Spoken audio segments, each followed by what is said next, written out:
leur zone pour venir s'installer en Grande-Bretagne. Parce qu'à l'époque, la Grande-Bretagne avait besoin de main-d'œuvre pour les besoins de son économie.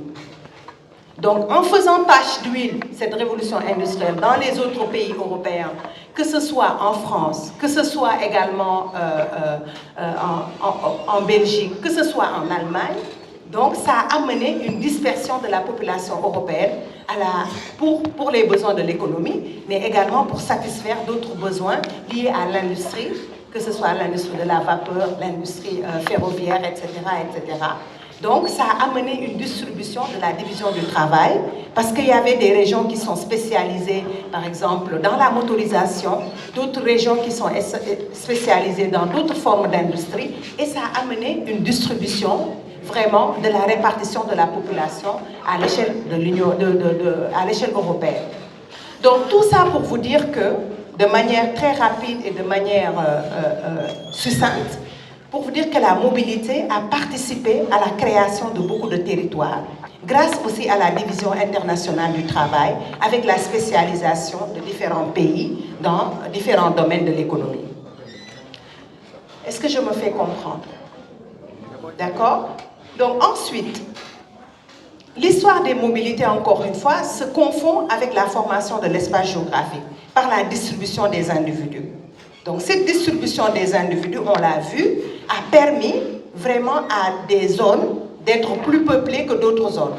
Par exemple, que ce soit en Inde et en Chine, on voit que la population est beaucoup plus développée, l'accroissement démographique est beaucoup plus important que dans d'autres zones, parfois liés à des obstacles naturels.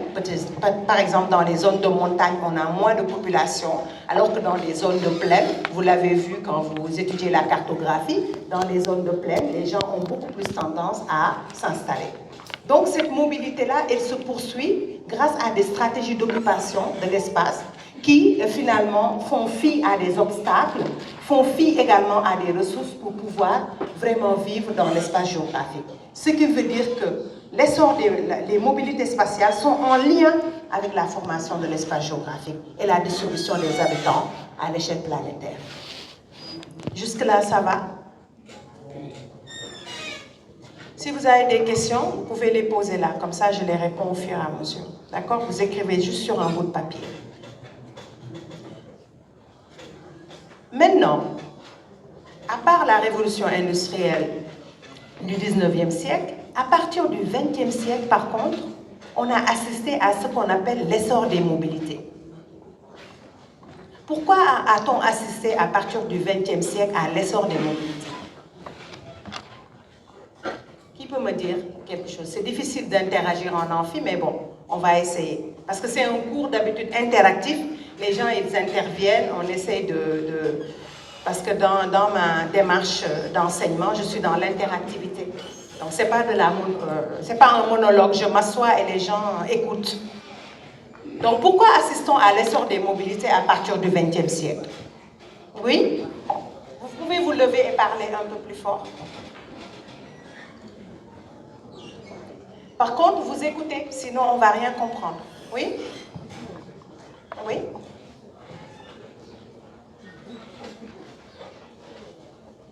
Très bien. Qui peut dire encore plus? Votre camarade a dit, à partir du XXe siècle, on assiste à l'essor des mobilités grâce au développement des moyens de transport et de communication, c'est ça? D'accord? Oui? Qui peut rajouter quelque chose? Développement et des moyens de transport. Quel développement? Quelle forme de transport a connu un développement au XXe siècle? Oui? Oui? Qui peut rajouter quelque chose? Vous avez peur de parler? Oui, allez-y alors. Oui, je vous écoute. Quels moyens de transport et de communication se sont développés au XXe siècle?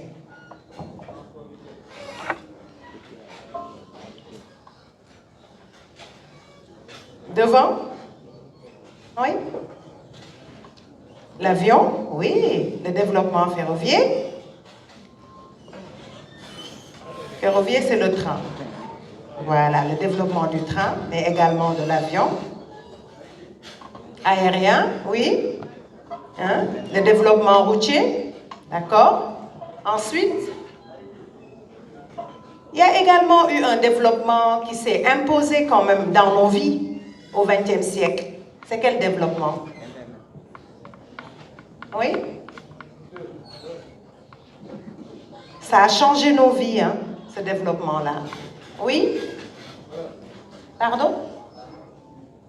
La révolution numérique, très bien. Donc, Internet a changé nos vies. Parce que l'essor des mobilités est lié également à l'essor des moyens de transport, mais également de communication. Internet a révolutionné nos vies. D'accord? Pourquoi Internet? On parle de révolution du numérique. Pourquoi? Pourquoi dit-on que Internet a changé nos vies? Par rapport à la mobilité spatiale, hein? Oui? Oui, je vous écoute. Vous pouvez vous lever? Partage d'informations, peut-être à une vitesse incroyable. Oui? Ensuite? Oui, je vous écoute. Un village planétaire. La rapidité d'information, c'est ce qu'il vient de dire. Oui? On a assisté à la rapidité d'information, mais également, si vous vous voyez, on assiste de plus en plus à un rétrécissement de la distance, non? On a l'impression que la distance spatiale s'est réduite. Est-ce que vous avez cette impression-là? Comment? Comment ça se manifeste dans vos vies? Le rétrécissement de l'espace géographique, comment ça se manifeste dans vos vies? Oui? L'information en temps réel, mais en quoi ça peut réduire la distance spatiale? Oui? Levez-vous, s'il vous plaît. Les appels vidéo, très bien. On a l'impression qu'on est en contact permanent avec les gens. Voilà, par exemple, un migrant, on a l'impression qu'on est plus proche de nos frères et sœurs, peut-être qui sont à l'extérieur. Quand on parle via WhatsApp, on a l'impression qu'on les a vus hier. Donc, il y a un sentiment de rétrécissement de la distance spatiale. D'accord?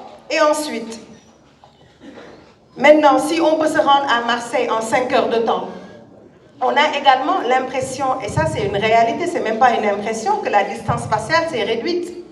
Parce qu'à 5 heures de temps, on est sur Marseille. Quand on prend par exemple Transavia qui fait le direct, à 5 heures, de Dakar à Marseille, on le fait à 5 heures. Donc, on assiste du moins à un rétrécissement de la distance spatiale grâce au développement des moyens de transport, mais également de communication. D'accord? Et le numérique, c'est beaucoup plus, ça s'est beaucoup plus imposé à nos vies, parce que tout simplement, on a l'impression qu'on est plus proche des gens qui se trouvent de l'autre côté, mais également, c'est pas que ça. On a l'impression également du déjà vu. Par exemple, quelqu'un qui est là, peut-être être informé beaucoup plus de quelque chose qui se passe au Canada, via les réseaux sociaux. Maintenant, une information, par exemple, les bateaux et les cailloux qui partent de nos côtes, d'accord, on est parfois informé en temps réel qu'il y a des morts. D'accord? Et ça, c'est via la communication, le développement des moyens de communication et du numérique, de l'Internet. Donc, on assiste à un rétrécissement de l'espace géographique grâce au développement des moyens de transport et de communication. Les moyens de transport encore routiers. Maintenant, on le voit de plus en plus, les moyens routiers, les moyens de transport ont révolutionné nos vies. Il y a de cela quelques années, je me rappelle, quand on disait qu'on habitait Kounoun, ou bien quand on disait qu'on habitait Sébikotane, pour quelqu'un qui est de Dakar, Sébikotane, c'est Kaolack maintenant. Avec le développement des moyens de transport, que ce soit le péage, que ce soit également, on l'a vu avec le TER, maintenant les gens peuvent quitter Diamniadio et venir directement à Dakar. On a l'impression que la distance s'est vraiment réduite grâce aux moyens de transport et de communication. Mais ça impacte l'espace géographique ça impacte également les mobilités spatiales. Et qui dit mobilité spatiale dit migration. Parce que le développement des moyens de transport et de communication a changé également le visage de la migration. On va le voir. Parce que la migration, c'est une forme de mobilité spatiale. On va y arriver. Donc concrètement, qu'est-ce qu'on peut retenir? Le XXe siècle, on assiste, comme on l'a dit, à l'essor des mobilités, qui a reconfiguré les paradigmes de la mobilité. On va le voir. Les enjeux pour la géographie aujourd'hui, c'est comment, grâce à ce développement des moyens de transport et de communication, mais également d'Internet, comment lire aujourd'hui nos rapports au territoire. On voit de plus en plus que nos rapports au territoire ont changé. Même nos rapports au territoire lointain. Par exemple, aujourd'hui, il y a des gens qui sont là, mais qui connaissent des territoires, des rues qui se trouvent peut-être en France, au Canada, en Grande-Bretagne, etc., etc. Mais il y a également des gens qui sont en contact avec des personnes qui habitent d'autres territoires et qui tissent des liens avec ces personnes-là grâce aux moyens de communication, mais également aux moyens de transport rapides, de plus en plus rapides, avec plus de modernité, avec plus de rapidité, etc., etc. Est-ce que je me fais comprendre? Donc, l'essor des mobilités spatiales a changé nos rapports au territoire.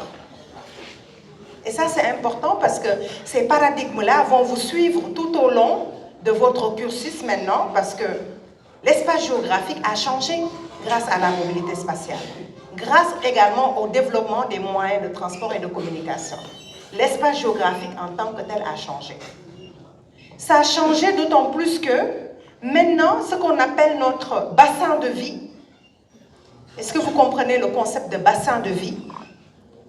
Le bassin de vie, en réalité, c'est le tout petit territoire où une personne fait ses pratiques, c'est-à-dire ses pratiques liées à la résidence, là où il habite, ses pratiques liées au travail, là où il travaille, mais également ses pratiques liées, par exemple, à des besoins qui sont plus ou moins primaires, c'est-à-dire là où il achète à manger, là où il se soigne, là où il va à l'école.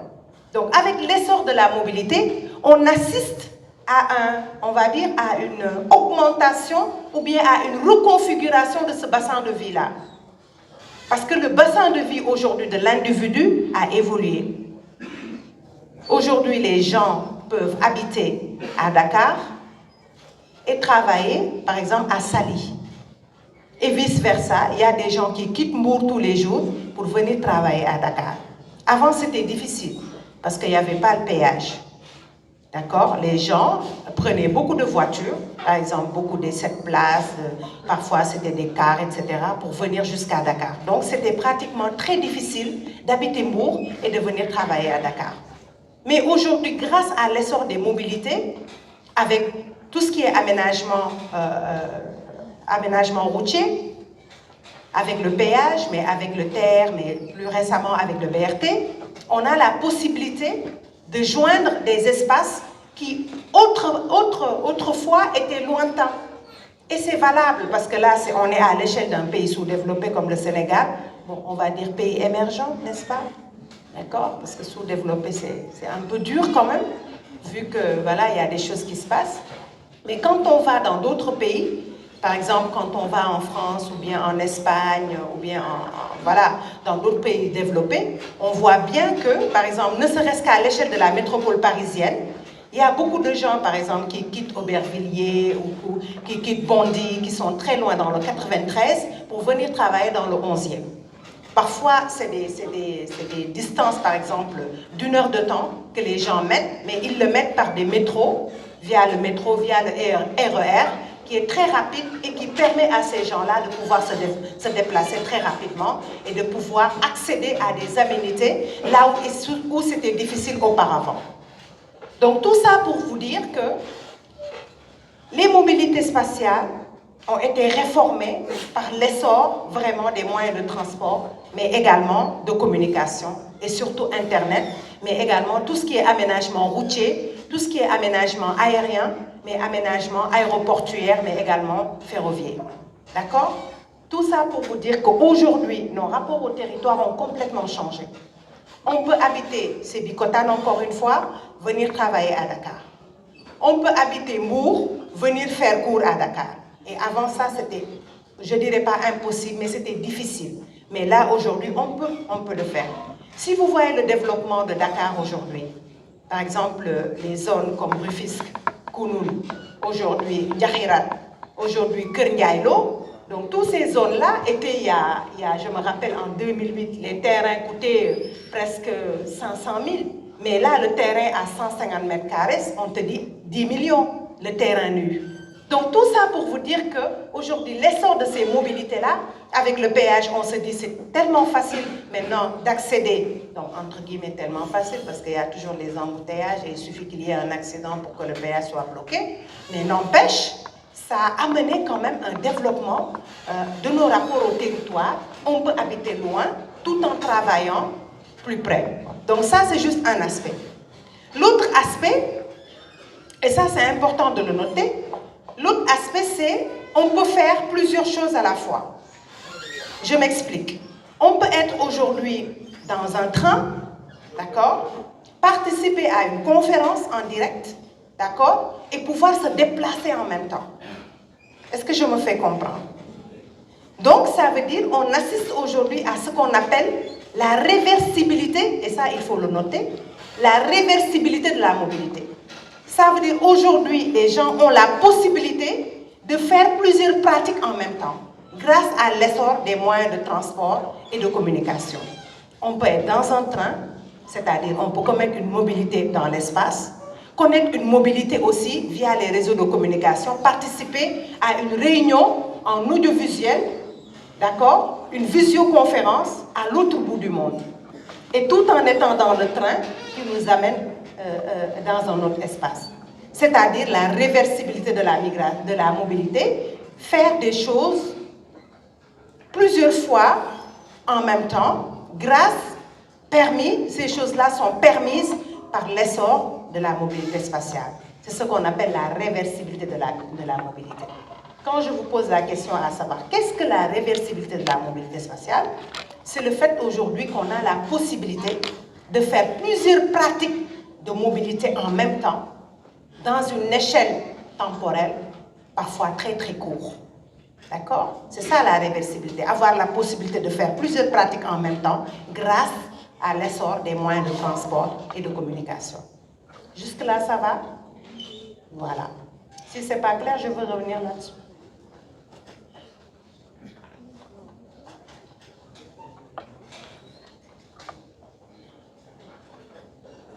Donc aujourd'hui, une définition simple de la mobilité spatiale, on peut dire que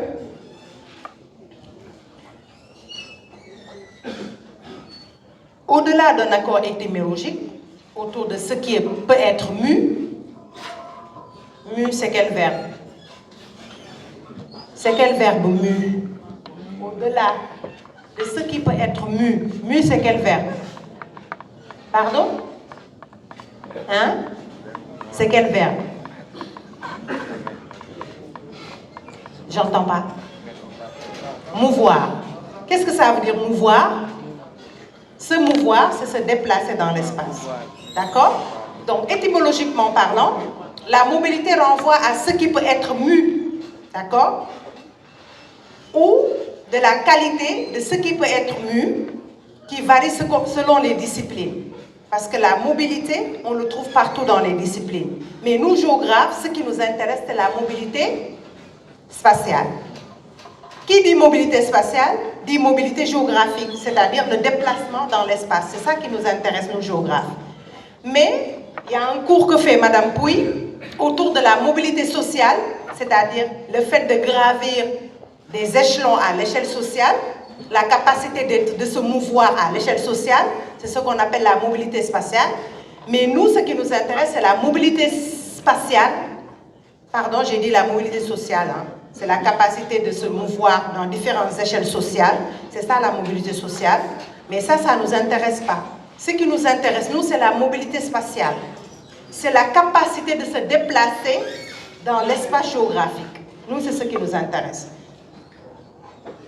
Et pour Hamon et Lassalle, la mobilité spatiale renvoie à l'ensemble des déplacements des acteurs dans l'espace physique ou géographique, quelle que soit la durée, d'accord, quelle que soit la distance du déplacement, les moyens utilisés, dont on parlait tout à l'heure, que ce soit les moyens de transport aéroportuaire, ferroviaire, etc., les causes et les conséquences, c'est-à-dire pourquoi on se déplace, comment on se déplace, et pour quel résultat on se déplace. On se déplace pour atteindre quel objectif.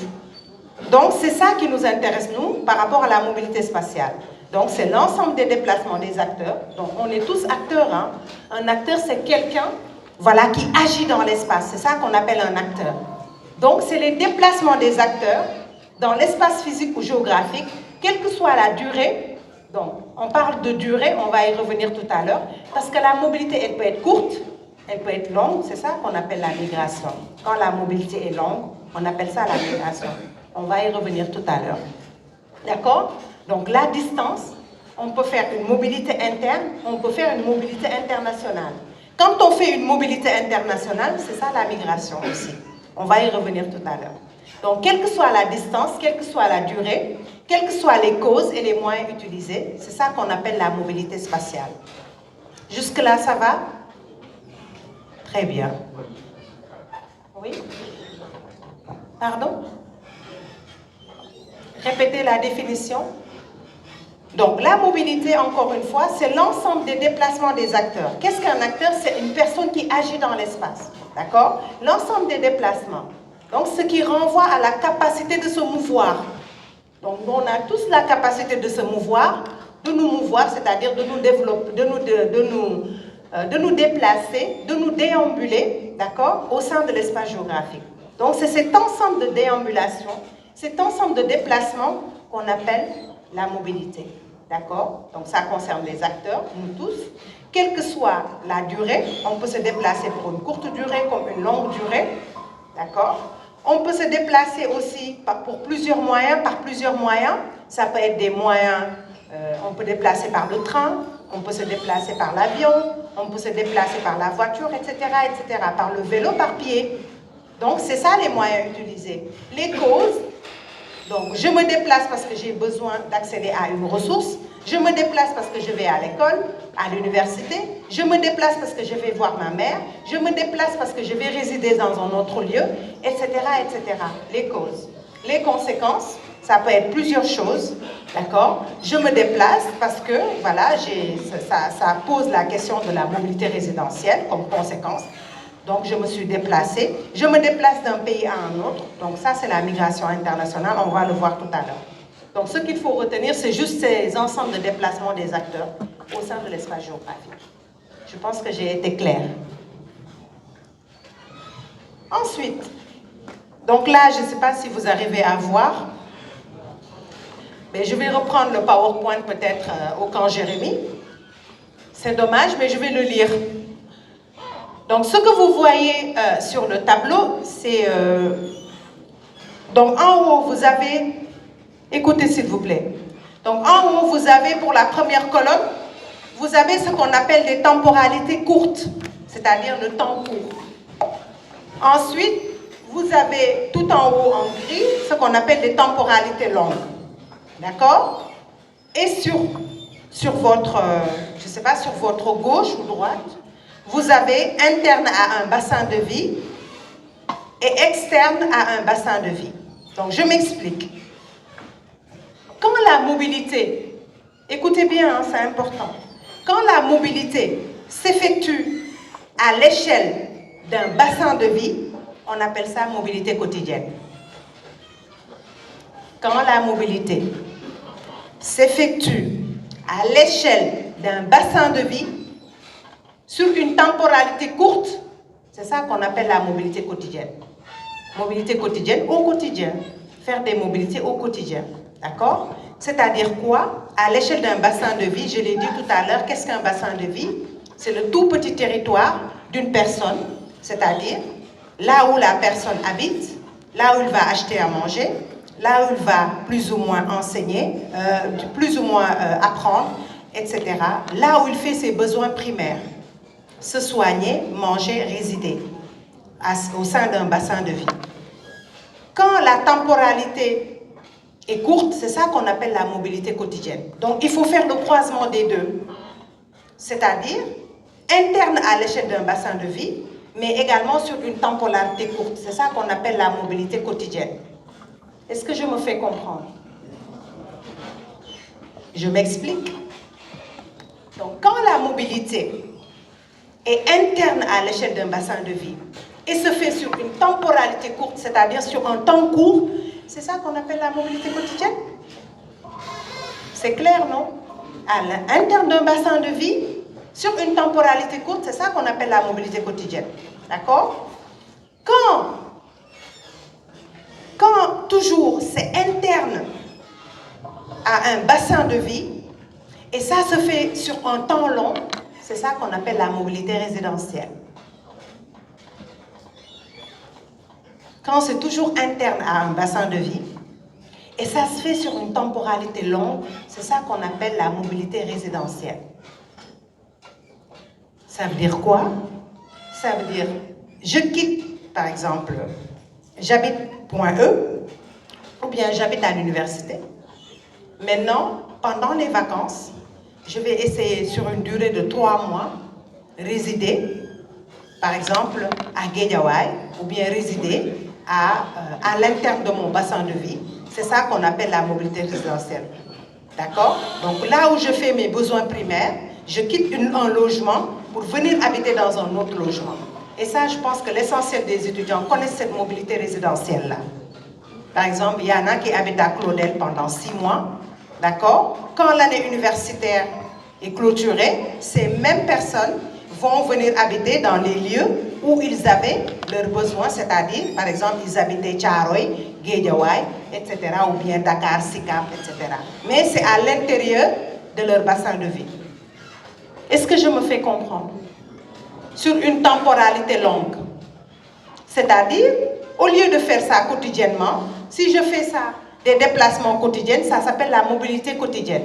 Mais si je le fais sur un temps long, c'est-à-dire je reste 3 mois à Claudel, 3 mois je vais à Guédiawaye, ça c'est une mobilité résidentielle. Parce que ça se fait sur une temporalité beaucoup plus longue. Ça va? Oui. Ensuite, donc tout ça c'est à l'intérieur d'un bassin de vie. Maintenant, si je sors de mon bassin de vie, c'est-à-dire là où je faisais mes besoins primaires, si je sors à l'intérieur d'un bassin de vie, sur une temporalité courte, c'est ça qu'on appelle un voyage. Si je sors de mon bassin de vie, d'accord, pour aller quelque part, mais sur une temporalité courte, c'est ça qu'on appelle le voyage. Le voyage, c'est une forme de mobilité aussi, on est d'accord. Mais sur une temporalité courte, à l'extérieur d'un bassin de vie. Je donne un exemple. Par exemple, je quitte l'université, je vais aller, par exemple, faire du terrain je dis n'importe quoi, hein, peut-être à Mbour, d'accord? Dans la journée, je fais ça dans la journée. Je vais aller à Mbour, je reviens. Mbour, c'est à l'extérieur de mon bassin de vie. Donc, si je le fais dans une temporalité courte, ça s'appelle un voyage. Mais par contre, si je le fais dans une temporalité longue, ça s'appelle la migration. On en vient, hein? On en vient à la migration. Si je sors de mon bassin de vie, d'accord, et que je le fais sur une temporalité longue, c'est ce qu'on appelle la migration. Ça veut dire quoi? Ça veut dire que je sors de l'université, je vais aller m'installer à Kaolack, d'accord, sur une temporalité longue, c'est ça qu'on appelle la migration. Tout ça pour vous dire que la migration, elle peut être interne comme internationale. Interne dans un pays ou internationale, externe à un pays. Cette même migration, je peux quitter Claudel, j'ai mon visa, je vais en France. C'est une temporalité longue et je sors de mon bassin de vie, c'est ça qu'on appelle la migration. Est-ce que je me fais comprendre? Donc, notre moyen de départ, c'est la mobilité. Je vous ai expliqué. Donc, grâce à l'essor maintenant les technologies de l'information et de la communication, mais également des développements routiers, on en arrive à une segmentation de la mobilité. Mais est-ce que cette segmentation-là, elle est valable aujourd'hui? Je vous pose la question. Est-ce que votre bassin de vie, je répète la question, est-ce que votre bassin de vie se limite, vos mobilités, est-ce que ça se limite à votre bassin de vie aujourd'hui? Parce qu'aujourd'hui, je l'ai dit, on peut habiter, par exemple, Thiaroye et venir apprendre à l'université de Dakar. Et Thiaroye, parfois, ça peut être externe à mon bassin de vie. Est-ce que je me fais comprendre? Donc ça veut dire ces 4 formes de mobilité-là, ça a été défini peut-être dans les années 20, d'accord? Mais aujourd'hui, avec l'essor des moyens de communication et d'information, ces 4 formes de mobilité sont réversibles. D'accord? Une mobilité quotidienne peut évoluer en migration, comme une mobilité résidentielle peut évoluer en migration. Pourquoi? Pourquoi? Oui? Grâce à la réversibilité. Qu'est-ce que la réversibilité? Exactement. Très bien. Donc aujourd'hui, les mobilités ont changé nos rapports au territoire. Parce que ce petit bassin de vie-là, il a éclaté, tout simplement. Notre bassin de vie aujourd'hui a éclaté. Comme je vous ai dit, on peut habiter très très loin et venir apprendre à Dakar. Donc ça, c'est externe à notre bassin de vie. Notre bassin de vie, parfois, c'est élargi. Ce n'est pas seulement le tout petit territoire où on peut manger, s'habiller, etc. Maintenant, on peut manger plus loin, on peut s'habiller plus loin, on peut habiter plus loin. Donc, notre bassin de vie a élargi ou bien a éclaté. Donc, ça remet en question cette catégorisation. Je peux vous mettre ce tableau-là en vous disant tout simplement qu'est-ce qui fait qu'aujourd'hui, ces 4 formes de mobilité ne tiennent plus? Parce que tout simplement, une mobilité quotidienne peut évoluer en migration interne, d'accord? Vice-versa également, une mobilité résidentielle peut évoluer en migration. Donc, on n'a pas de segmentation de la migration exacte. Je donne un exemple aussi. Par exemple, la fois dernière, on était sur Rabat, un colloque sur les migrations avec les journalistes pour essayer de déconstruire le discours. Mais la plupart des migrants qu'on a rencontrés là-bas, donc l'essentiel était en transit pour aller dans un autre pays. Donc ils ont connu une migration, on va dire, résidentielle. D'accord? Ça peut être aussi international. Ils ont connu une migration résidentielle tout simplement parce qu'ils ont quitté un lieu pour venir habiter dans un autre lieu, n'est-ce pas? Est-ce que c'est une mobilité résidentielle qu'ils ont fait? C'est juste pour voir si vous avez pigé ce que je raconte. Est-ce que c'est une mobilité résidentielle? Le fait de quitter, par exemple, le Sénégal et d'habiter Rabat. Oui? C'est une migration, pourquoi? Oui? Pardon? D'accord. Donc c'est une migration. Une migration, par contre, c'est le fait de franchir une frontière. Maintenant, on peut remettre en question ces catégories-là, mais il faut faire attention.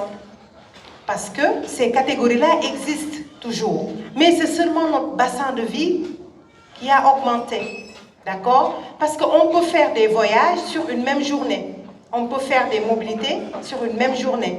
D'accord? Des mobilités qui peuvent être plus ou moins longues. C'est la temporalité qui a sauté. Cette temporalité qu'on mettait avant en disant temporalité courte ou longue, c'est ça qui a sauté maintenant. Parce qu'on peut faire les choses plus vite. Donc on peut faire des mobilités quotidiennes, mais également qui peuvent être des voyages. Est-ce que je me fais comprendre? Mais du moment qu'on parle de migration, c'est une temporalité longue, mais également ça nécessite une migration internationale, ça nécessite le franchissement d'une frontière. D'accord? C'est ça qu'on appelle la migration internationale. Mais quand il s'agit de la migration interne, ça ne nécessite pas le franchissement d'une frontière. D'accord? On peut être en migration interne à l'intérieur du Sénégal. Est-ce que vous avez compris un peu? Voilà. Donc, si vous avez des questions, n'hésitez pas, vous écrivez et vous me le faites passer. Donc, ces segmentations de la mobilité qu'on vient de voir, ces segmentations-là, de plus en plus, sont remises en question par le développement des moyens de transport et de communication. Mais ça également, ça nous permet d'avoir une vision juste de différentes formes de mobilité. Il faut savoir qu'il y a des mobilités quotidiennes, il faut savoir qu'il y a des mobilités résidentielles, il y a des voyages qui sont différents également de la migration. Mais plusieurs mobilités peuvent s'enchaîner, d'accord, au sein d'un même espace et concerner une même personne. C'est ça le changement. Le changement réside dans le fait que, non pas seulement ces mobilités n'existent pas, mais sauf que ces mobilités ont tendance parfois à se substituer à une échelle de temps qui est parfois très très courte. On peut connaître une migration sur une durée très courte. D'accord? Ce n'est pas seulement la mobilité résidentielle, mais la migration elle-même peut se faire sur une mobilité très courte. Est-ce que je me fais comprendre? Oui? Pardon? Oui? Oui? Quand on va dans un pays pour une temporalité courte, ça peut être une migration, mais interne. Interne à l'intérieur d'un pays. Mais quand on sort de ce pays-là, pour une temporalité courte, ça s'appelle un voyage.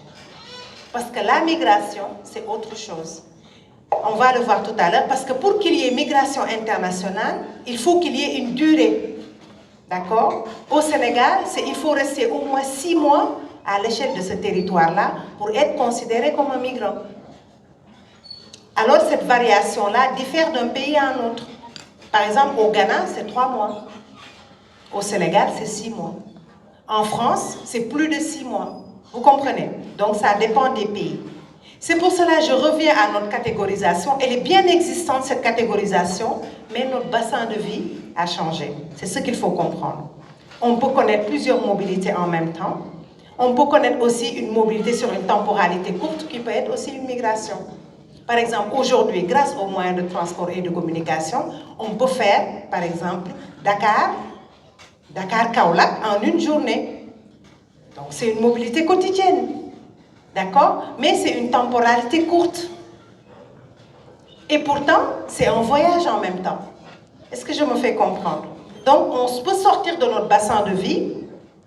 On peut être à l'extérieur de notre bassin de vie et connaître un voyage sur une temporalité courte. Ça va? J'entends pas. Oui? Oui. Le fait de rêver. Le rêve. Je transmets aux autres. Hein. Votre camarade dit, le fait de rêver. Non mais, le fait de rêver, on le met dans quelle forme de mobilité? Répondez-le, non, ça peut paraître bête hein, comme question, mais c'est intéressant. Qu'est-ce que la mobilité? Ça nous amène à la mobilité. Qu'est-ce que la mobilité? C'est le déplacement, pas le déplacement, hein? D'accord? C'est le déplacement physique. On se déplace dans l'espace, d'accord? Oui? Écoutez, s'il vous plaît, s'il vous plaît, s'il vous plaît. Ça peut paraître bête, hein, mais le problème, c'est qu'on se déplace dans l'espace physique. On ne se déplace pas, d'accord? Oui? Oui, dites-moi. Vous pouvez vous lever? Écoutez votre camarade, s'il vous plaît. S'il vous plaît. Noir et blanc. Oui? Et un? SDF et un migrant. Qui peut lui répondre? Qui peut lui répondre? Quelle est la différence entre un SDF, c'est-à-dire un sans domicile fixe, et un migrant? Qui peut lui répondre? Qu'est-ce qu'un migrant? Mais ça, on va y revenir, hein. Ce n'est pas une question simple. Qu'est-ce que la migration? De toute façon, vous avez la définition qui est là. Par exemple, c'est le fait de quitter un espace sur une temporalité longue à l'extérieur d'un bassin de vie. Ça peut être une migration. Mais on va voir que c'est beaucoup plus complexe que ça. Parce qu'on l'a vu, ces catégorisations sont plus ou moins floues. D'accord? Mais c'est des catégorisations qui existent, mais qui sont remises en cause par l'essor des mobilités, mais par l'essor également des moyens de transport et de communication. Quelle est la différence entre un sans domicile fixe et un migrant? Un sans domicile fixe, c'est quelqu'un qui se déplace dans l'espace. Il n'a pas de domicile. Est-ce que le migrant a un domicile? Mais oui, ne serait-ce que ça, il y a une différence. D'accord? Parce que le sans domicile fixe, c'est quelqu'un qui erre dans l'espace. Il connaît une mobilité, hein? D'accord? Il connaît une mobilité. Mais cette mobilité, on l'appelle l'errance. L'errance, c'est une forme de mobilité aussi. Il y a des gens qui errent dans l'espace, mais qui sont mobiles parce que c'est des acteurs. C'est ça qu'on appelle l'errance. Mais à côté de ça, le migrant, c'est quelqu'un qui a un domicile, qu'il quitte pour aller dans un autre domicile, ou bien dans un autre espace. C'est ça la migration. Mais la migration, quand elle est internationale, ça demande forcément le franchissement d'une frontière. Quand elle est interne, ça ne demande pas le franchissement d'une frontière parce qu'elle est interne à un pays, d'accord? Pas un bassin de vie, mais un pays. Quand par exemple je quitte Mbour ou bien je quitte Tamba pour venir à Dakar, ça c'est une migration interne. Mais ça dépend de la durée. Par exemple, si je reste plus de 6 mois, je suis migrant interne, mais également je connais une mobilité résidentielle. C'est ça la différence dont je vous disais tout à l'heure. Il y a des mobilités maintenant qui se ressemblent. Parce que tout simplement, on assiste de plus en plus à un développement des moyens de communication, mais également de transport. C'est pour cela une mobilité interne reste une migration interne et une mobilité résidentielle en même temps. Parce que je change de résidence, mais également je change d'espace. D'accord? Mais du moment que je quitte un espace, le Sénégal, pour aller au Maroc, même si je suis en transit, je suis un migrant international. Il faut faire toujours la différence entre migration interne, c'est-à-dire à l'échelle d'un pays, et migration internationale.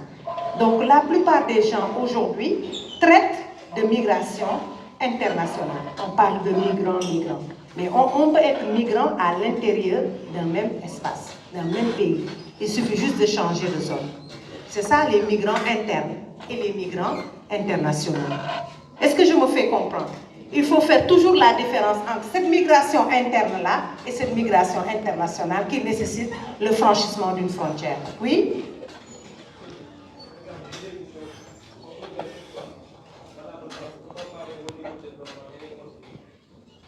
J'entends rien. Oui? Oui? Oui? Oui? Est-ce que c'est valable partout? Non, mais là, c'est des chercheurs du Nord qui l'ont élaboré. D'accord? Donc, c'est des catégorisations scientifiques. Attention, la science n'a pas de frontières. C'est des catégorisations scientifiques de la mobilité qui ont été établies dans les années 80. Mais maintenant, qu'est-ce qui s'est passé? C'est qu'aujourd'hui, avec l'essor des mobilités, on a vu que ces catégories-là peuvent être floues. D'accord? La frontière entre une migration et une mobilité résidentielle peuvent disparaître. Tout simplement, je viens de donner l'explication. Par exemple, je quitte Tamba aujourd'hui pour aller à Dakar. D'accord? Je m'installe à Dakar pendant plus de 6 mois. Je connais une mobilité résidentielle parce que c'est une temporalité longue. Mais en même temps, je connais une migration parce que tout simplement, c'est une migration interne. J'ai quitté Tamba pour venir m'installer à Dakar. Donc, parmi vous, c'est sûr qu'il y a beaucoup de migrants internes. Je rigole. Mais c'est ça la réalité. C'est ça la réalité. Il y a beaucoup de gens, par exemple, qui habitent dans un espace et qui viennent s'installer dans un autre espace. Mais attention, la migration, elle est beaucoup plus complexe que ça, parce que ça sous-tend une intention. Par exemple, je viens dans un espace, je reste un peu. Par exemple, il y a beaucoup de gens qui se disent, moi je viens à Dakar que pour les études. Là, c'est une migration interne. D'accord? Je viens à Dakar que pour des études. Après, il y a l'intention de retourner. Par exemple, quelqu'un qui quitte Dakar, par exemple, qui quitte le Sénégal pour aller en France. Je donne mon exemple. Moi, j'avais toujours l'intention de retourner au Sénégal. Donc ça, c'est une migration internationale. D'accord? Il y a une intention de retour. Mais je pense que dans chaque migration, il y a une intention de retour. Mais quand le retour ne peut pas se faire, en ce moment-là, on rentre dans une autre catégorie, on va le voir. Parfois, c'est l'asile. Parfois, c'est l'exil. D'accord? On va le voir. Mais ça, je ne vais pas compliquer aujourd'hui. Déjà, c'est assez compliqué comme ça, peut-être. Voilà, donc on va y aller étape par étape. Parce que vous le verrez, il y a beaucoup de concepts que vous utilisez, il y a beaucoup de mots, mais qui sonnent très très faux. D'accord? Qui peuvent sonner faux. Donc, il faut voir la catégorisation par l'entrée par la mobilité. D'accord? Donc, à travers cette segmentation-là, on voit de plus en plus qu'il y a deux dimensions, la temporalité, mais également l'espace. Et ces deux catégories-là sont floues parce qu'il y a l'essor des mobilités qui vient s'y mêler, il y a l'essor des moyens de communication, mais également le développement des transports. Mais ça ne remet pas en question complètement cette catégorisation, mais ça permet juste de dire qu'une mobilité résidentielle peut être une migration en même temps. Un voyage peut être aussi une mobilité quotidienne. Est-ce que je me fais comprendre? Voilà, parce que vos bassins de vie maintenant ne se limitent pas seulement à un petit espace. Aujourd'hui, il y a des gens où leur bassin de vie, c'est devenu large. Par exemple, il y a des gens qui habitent Dakar, par exemple, qui vont se soigner à Diamniadio, d'accord? Ou bien des gens qui vont se soigner à l'hôpital de Touba, etc., etc. Donc, le bassin de vie, maintenant, il est devenu large grâce au développement des moyens de transport. L'autoroute Ila Touba, maintenant, permet à des gens de faire rapidement Dakar-Touba en laps de, voilà, on va dire 3h30, ou bien 3h, je sais plus, ou bien moins, 2h, 2h30. Je vais essayer de répondre aux questions. Et après, on va avancer un peu.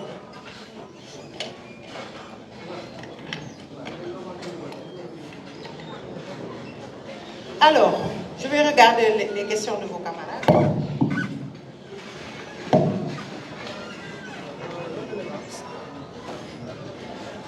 Donc, il y a quelqu'un qui dit, Monsieur X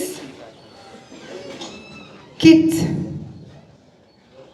Paris, c'est ça, hein? C'est qui l'a écrit? Ah, ben je ne pourrais pas lire, hein? Parce qu'il faut qu'il me dise, Monsieur X quitte,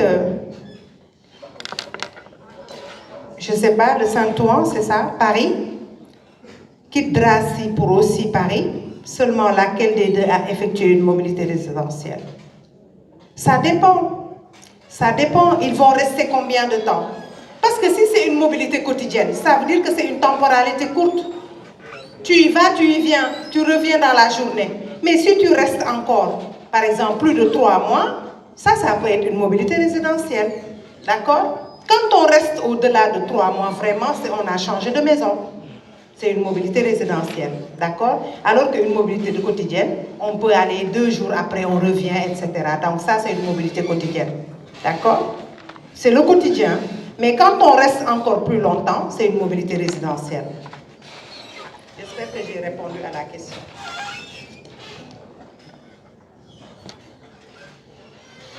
Qu'est-ce qui montre la particularité des migrations internes et la mobilité résidentielle? Les migrations internes, je vous ai dit, une migration interne, ça peut être une mobilité résidentielle. J'ai donné l'exemple tout à l'heure.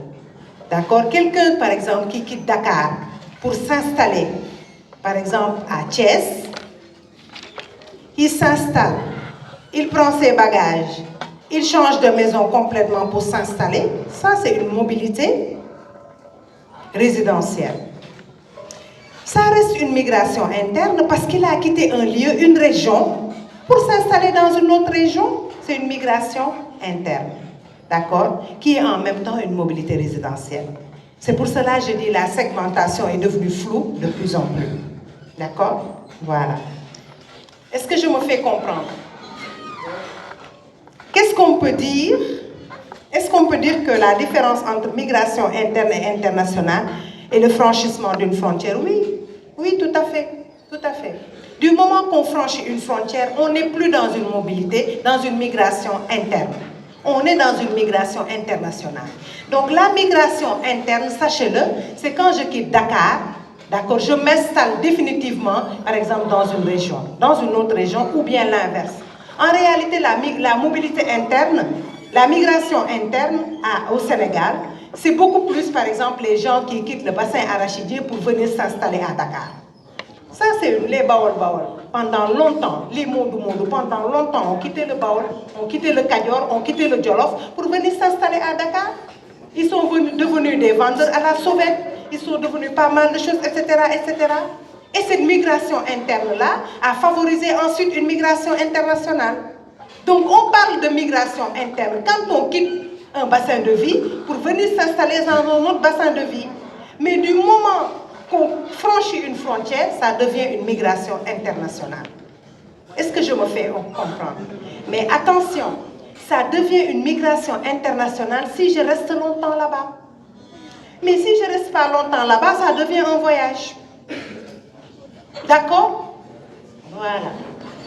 Si par exemple aujourd'hui je quitte, excusez-moi, si aujourd'hui je quitte le Sénégal pour aller à Rabat, d'accord, je fais faire 2 jours à Rabat, je reviens. Ça c'est quoi? C'est un voyage. Mais si par exemple je reste à Rabat plus de 6 mois, je deviens un migrant, d'accord? Un migrant international. Voilà. Un migrant international. Ensuite, ça on l'a déjà dit, hein? Donc il faut se questionner sur la pertinence des catégories, ça on l'a dit, parce que c'est des catégories qui deviennent impertinentes.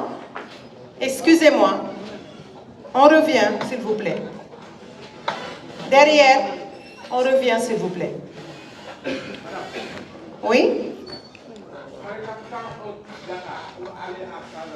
Oui?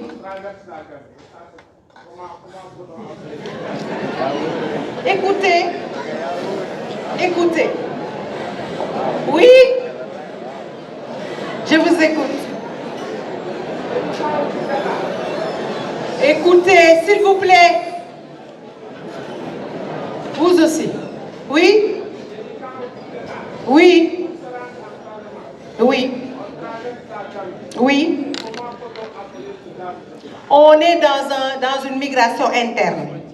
D'accord? Même si on franchit une frontière, on traverse une frontière, on ne la franchit pas pour y rester. D'accord? On n'est pas en Gambie. Par contre, si tu quittes Dakar, par exemple, le Sénégal, pour aller en Gambie, ça c'est une migration internationale. Parce que tu es dans un autre pays. C'est le pays qui doit déterminer. Mais si tu quittes Dakar, même si tu traverses 4 pays pour ensuite t'installer à Dakar, au Sénégal, on est dans une migration interne.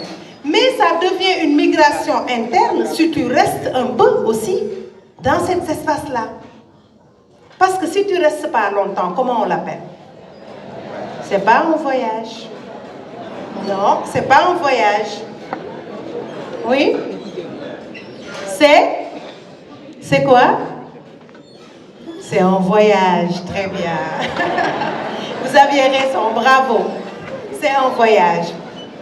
J'essayais de voir juste si vous avez compris. Oui, c'est un voyage, très bien, parce que c'est juste à l'extérieur d'un bassin de vie. C'est très bien, c'est très bien. Ça se voit que vous commencez à piger un peu. Alors, on revient.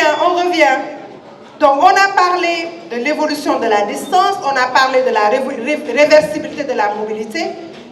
Excusez-moi, on revient s'il vous plaît. Parce que c'est bien de noter que le concept de réversibilité de la mobilité vient de Vincent Kaufmann. Il faut le noter. Parce que quand on vous parle de réversibilité de la mobilité, c'est de faire plusieurs mobilités en même temps. J'ai donné l'exemple d'être assis dans un train qui s'en va, vous êtes connecté dans une conférence internationale à l'autre bout du monde. C'est ça qu'on appelle la réversibilité de la mobilité. Et c'est Vincent Kaufmann, qui est un géographe, qui est très pertinent sur les questions de mobilité, qui l'a mis en place. D'accord? Kaufmann. Donc c'est Kaufmann-2N. Donc, depuis 2005. Donc ça, c'est des références quand même qu'il faut garder quand on est géographe et on travaille sur les questions de mobilité. D'accord? Il faut garder ces références-là parce qu'il a fait beaucoup de travaux sur la mobilité spatiale. Et vous pouvez vraiment faire la recherche au niveau de la bibliothèque ou bien au niveau d'Internet pour regarder qui il est, sur quelle forme de mobilité il travaille et puis si vous êtes intéressé bien sûr par ces questions de rapport au territoire également. Et il y a une définition qui est très très importante qui a été mise en place. Je n'ai pas mis la référence par contre ici, c'est Lusso et Lévy. Vous connaissez Lusso et Lévy? Qui connaît Lusso et Lévy? Lusso et Lévy. Ça ne vous parle pas? Pourtant c'est le dictionnaire de géographie. Le dictionnaire de géographie de Lusso et Lévy. Donc, allez vous renseigner sur le dictionnaire de géographie. Je vais l'amener la prochaine fois pour que vous regardiez cette référence-là. Et vous avez tous les concepts de géographie qui se trouvent dans le dictionnaire de Lusso et Lévy. D'accord? Et c'est un dictionnaire qui a été, on va dire, renouvelé plusieurs fois dans la collection. Je pense que vous avez une collection de 90, vous avez une nouvelle collection, une collection des années 2000. Donc il y a plusieurs collections, mais la plus récente quand même, ça reprend tous les concepts de géographie. Donc allez vous renseigner sur ces dictionnaires-là, parce que c'est des choses qui vont vous intéresser dans le cadre de vos recherches futures. Donc de plus en plus, il y a certains sociologues comme Alain Bourdin qui évoquent ce qu'on appelle la généralisation des mobilités. Quand on parle de généralisation des mobilités, comme je vous ai dit, la mobilité elle est fondatrice de nos nouveaux rapports au territoire, elle est fondatrice même de l'espace géographique. On se rend compte que finalement, on a une généralisation des mobilités. Aujourd'hui, tout est mobile. Si vous prenez, aucun espace géographique n'est épargné par la mobilité aujourd'hui. Que ce soit le Sénégal, si vous voyez tous les espaces, même chez vous, vous vous rendez compte que, par exemple, la plupart des habitants de votre maison ont un téléphone. Ils se déplacent, d'accord? Donc, on voit que la mobilité s'est généralisée dans nos vies, mais également dans nos territoires. Tout le monde est concerné, de près ou de loin, par la mobilité. Et encore plus aujourd'hui, tout le monde est concerné par la migration. Tout le monde. Tout le monde. Tout le monde. Quand on parle de tout le monde, ce n'est pas en tant qu'individu, mais quand on réfléchit de manière géographique, on va se rendre compte que tous les espaces géographiques sont concernés aujourd'hui par la mobilité, de près ou de loin. Sont concernés également par la migration, de près ou de loin. Pourquoi? Pourquoi dit-on qu'aujourd'hui, beaucoup de pays, l'essentiel des espaces sont concernés par la migration internationale, de près ou de loin? Pourquoi? Pourquoi dit-on ça aujourd'hui? Pourquoi dit-on que tous les pays, tous les espaces à l'échelle du monde sont concernés par la migration internationale? Oui? Vous pouvez vous lever, s'il vous plaît? Oui?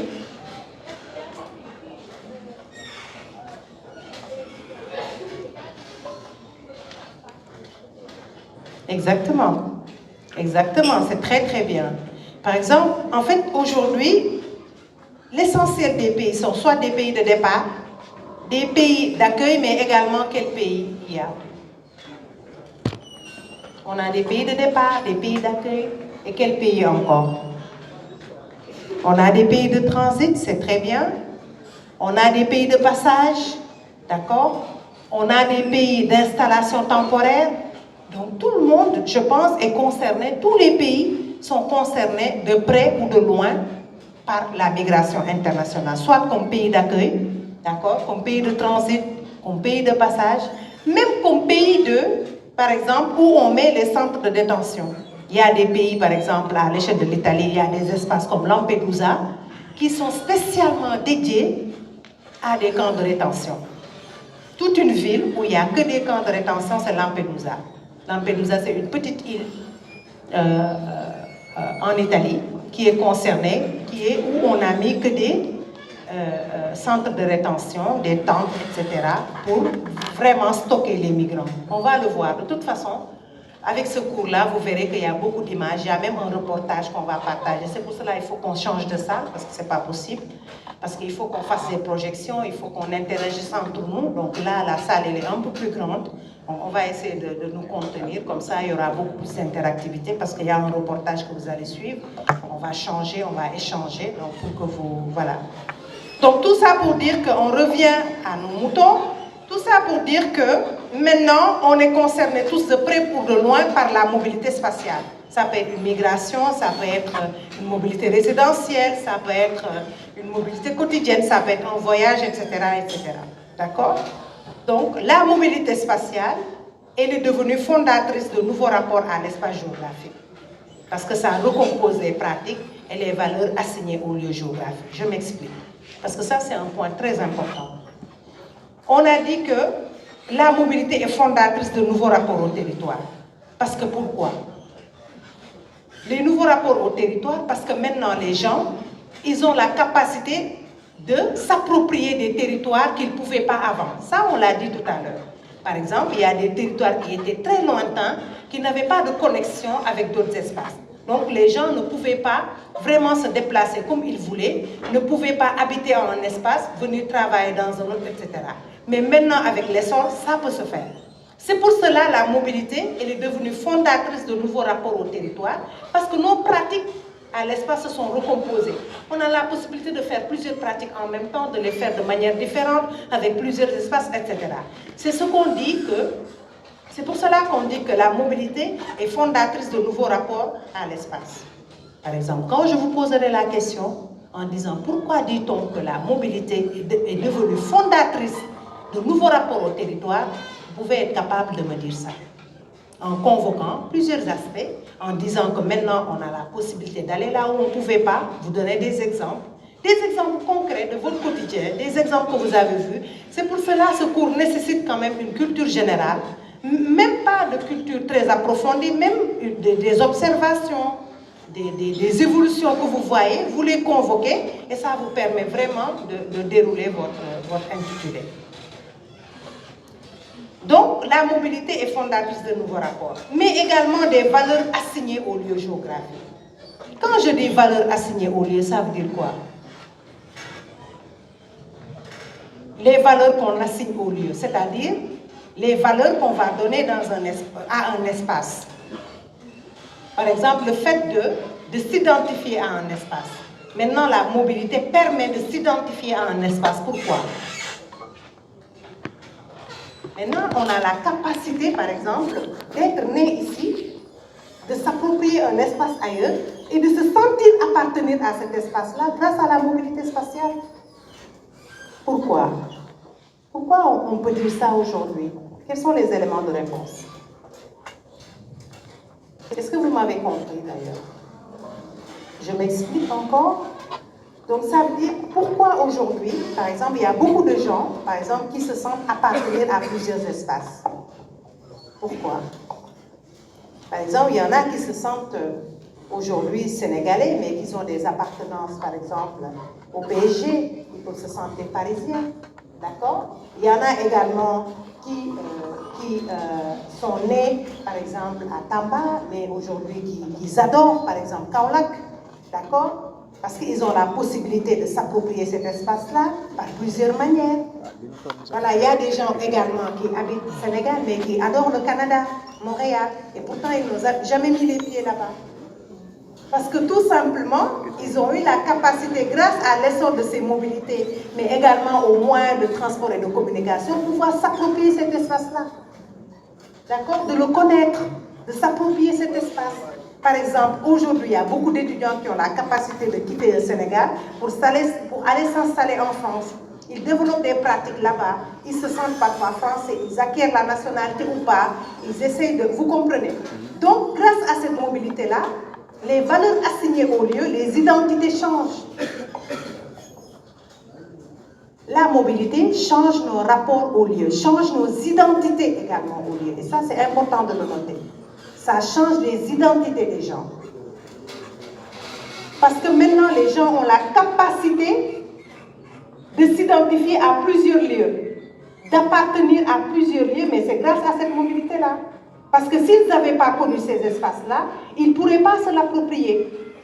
Par exemple, aujourd'hui, un étudiant lambda qui quitte le Sénégal, qui n'a jamais connu, par exemple, l'Angleterre, il arrive en Angleterre, il travaille là-bas, il noue des liens avec les Anglais, il s'établit, il a une famille, mais forcément, à un moment donné, il se sent plus ou moins anglais. Ça dépend.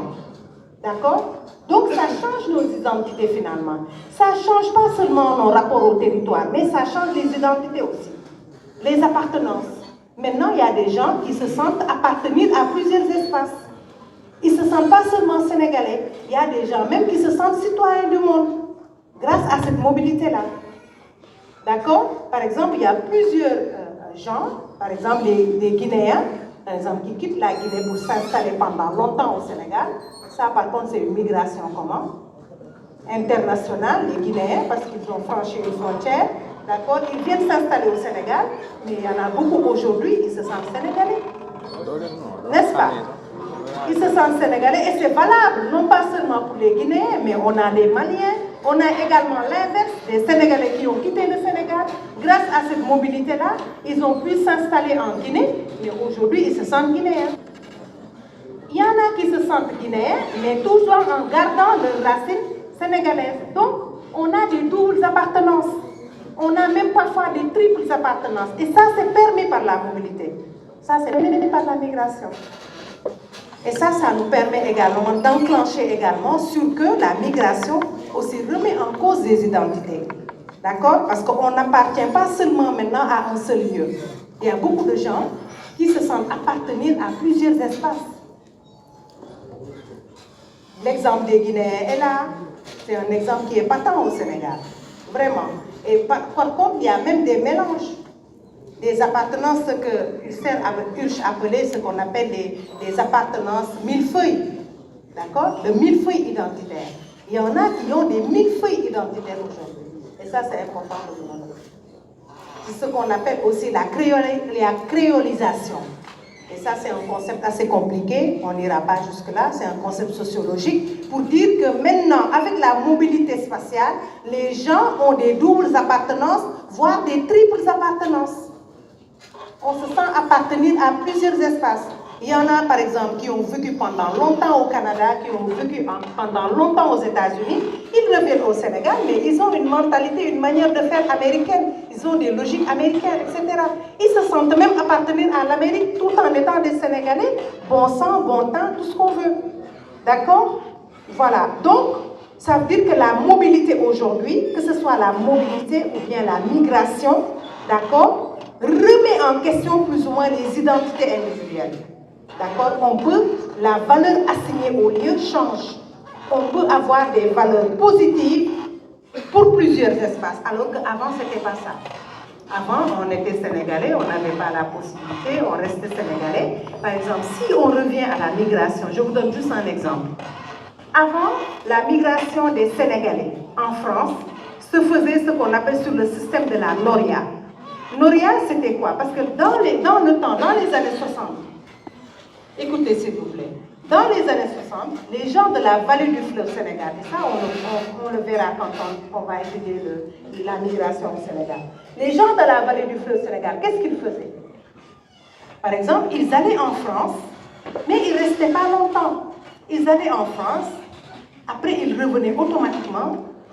Ils restaient pendant 1 an, 2 ans ou bien 6 mois. Ils revenaient, ils passaient le flambeau à leurs frères et sœurs qui repartaient, etc., etc. Donc la migration n'était pas une migration d'installation à l'époque. C'est ce qu'on appelle le système de la Noria. On va le voir, c'est une circularité de la migration. Les gens n'avaient aucune intention de rester en France. Ils allaient travailler, ils revenaient au pays, ils allaient travailler, ils revenaient. Pendant longtemps, la migration des Sénégalais vers la France se faisait sur le système de la NORIA. C'est quand dans les années 70, quand la France a instauré le visa, que la donne a totalement changé. Quand la France, en 1976, a installé le visa, la migration des Sénégalais en France est devenue une migration de peuplement. Les gens sont restés parce qu'ils n'avaient plus la possibilité de repartir. C'est ça qui a amené l'histoire de l'installation des Sénégalais en France. Mais avant, ils ne s'installaient pas.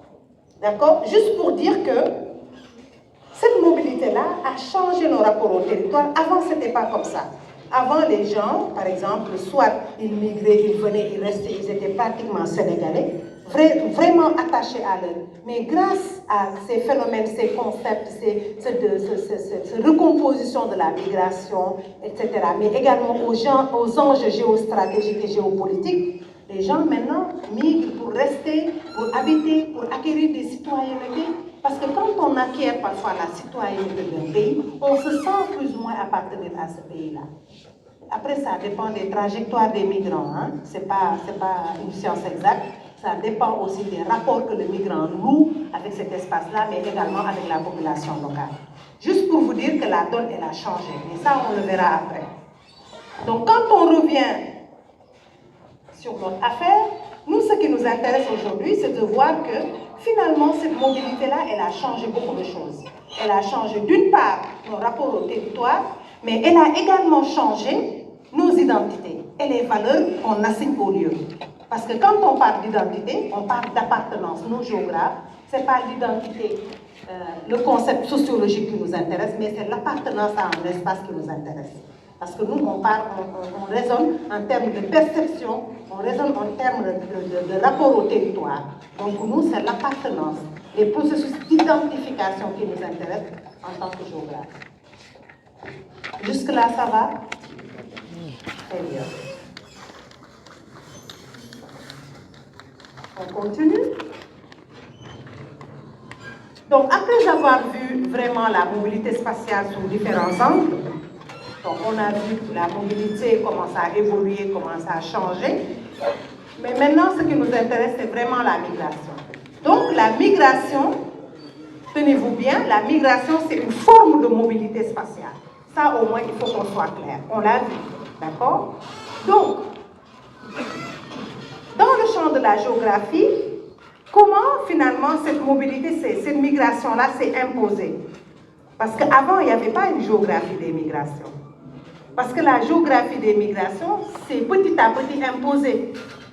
Même quand vous voyez l'historique du département de géographie, vous verrez que pendant longtemps, on ne nous apprenait pas la migration. On le glissait seulement quand on faisait la démographie, en sorte de migratoire. Mais il n'y avait pas d'enseignement vraiment sur la migration. On le glissait aussi quand on faisait les relations ville-campagne avec le professeur Saro à l'époque. On parlait de migration interne, etc. On parlait même d'exode rural. D'accord? On le glissait un peu par-ci, par-là.